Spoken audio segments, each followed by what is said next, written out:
홍준표 전 대구시장을 향한 러브콜도 지금 본격화됐습니다. 화면을 좀 보시면요. 홍 전 시장이 오지 말아라. 나는 이미 탈당했다고 강하게 선을 그었지만 홍 전 시장을 설득하기 위해서 오늘 특사단이 홍 전 시장이 있는 하와이로 향했습니다. 김 후보 손편지까지 직접 들고 간다는 거 아닙니까?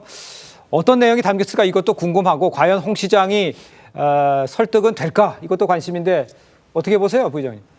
아마 귀국을 해서 국내심을 적극적으로 돕는 데까지 나가지는 않을 것 같고요. 그렇습니까? 예, 실제로 이제 홍 시장이 저 정도 언행을 해 오셨다면 과거와는 약간 다른 부분이 약간의 궤도 이탈을 했다라고 생각이 될 정도입니다. 그렇다면 예.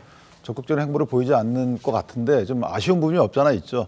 다만 더 이상 국내심과 국내심 후보로 공격하는 것은 안 하실 것 같아요. 네. 그리고 이제 이재명 후보 측에서 뭐 어떤 그 연락을 했는지 모르겠지만 어쨌든 보수 측이 뭉치는 하나의 연결고리가 홍 시장이라는 예. 평가도 많기 때문에 그런 보수 측이 뭉치는 것을 막는 거를 하겠다. 이것은 비단 이번 대선뿐만 아니고 앞으로 내년에 있을 지방선거, 그다음에 국회의원 선거, 그 위에 대선까지 염두에 둔 예. 사실 보수 지지층에 대한 플랫폼을 약간은 좀 흠집내거나 괴멸시키겠다라는 의지도 있는 것이어서 예. 그러니까 연임에 대해서 저희가 강하게 의문 제기했던 이유는 사실 20년 집권론을 다시 한번 마음속으로 갖고 계신 게 아닌가라는 생각이 들어서 저 부분은 사실 지금은 저렇게 뭐 지지율의 차이가 좀 있는 상황이긴 하지만 앞으로의 정치 일정 등을 감안하면 민주당은 그만큼 치밀한 전략을 수립하고 그 치밀한 전략을 추진 중에 있는 것이 아닌가라는 생각이 저는 개인적으로 듭니다. 알겠습니다. 그런데 이제 홍준표 전 후보 같은 경우에 총리직 제안설이 있었잖아요. 양측 모두 지금 부인하고 있지만 오늘 중앙일보 보도에 따르면요. 이 후보 측이 홍준표 전 시장을 선대위로 모셔오려고 했었다. 이런 보도도 내놨습니다. 실제 민주당에서 홍 전 시장을 향한 러브콜 구체화됐었던 게 있었는지 궁금합니다. 반복해서 이런 기사가 나오고 있는 것으로 봤을 맞아요. 때 예. 이런 식의 의심을 하시는 분도 있을 수 있는 것 같은데 네. 민주당 선대위 차원에서 홍준표 전 시장에 대해서 영입을 제안했다라든가 그런 내용으로 접촉한 바는 전혀 없습니다. 사실 무근이라는 말씀을 좀 드리고 싶고요. 검토한 바도 없는 그러한 사실에 대해서 어떤 뭐 일부 그것을 바라는 측에서 그런 내용들을 언론사에 흘린 것처럼 보도가 되는 것으로 보여지는데 네. 민주당의 공식 입장은 아니라는 말씀을 드리고요.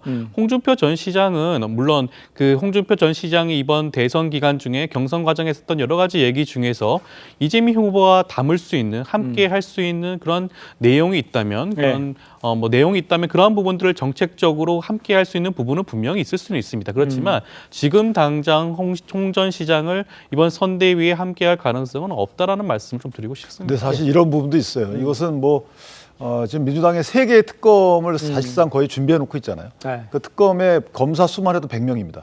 그 명태균 특검도 있고 내란 특검도 있고 이런 상황이에요.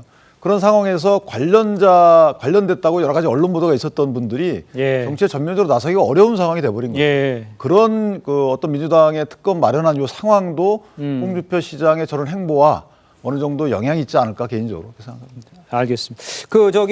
이 부분은 어떻게 보세요? 지금 뭐 홍준표 전 시장 같은 경우에는 아주 그냥 몸값이 상종가자가 됐다 이렇게 볼 수 있잖아요.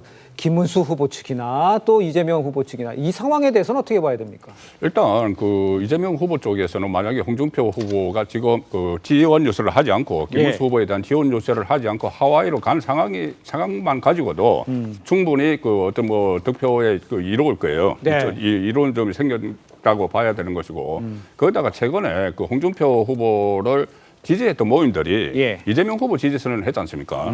그 지지선언을 했고 또 홍준표 캠프에 있던 사람이 또 이재명 캠프로 가려다가 그 다른 과거 발언 때문에 가지 못하고 이런 상황이 일어났는데 제가 이상한 것은 홍준표 전 시장이 거기에 대해서 어떤 메시지를 내지 않고 있어요.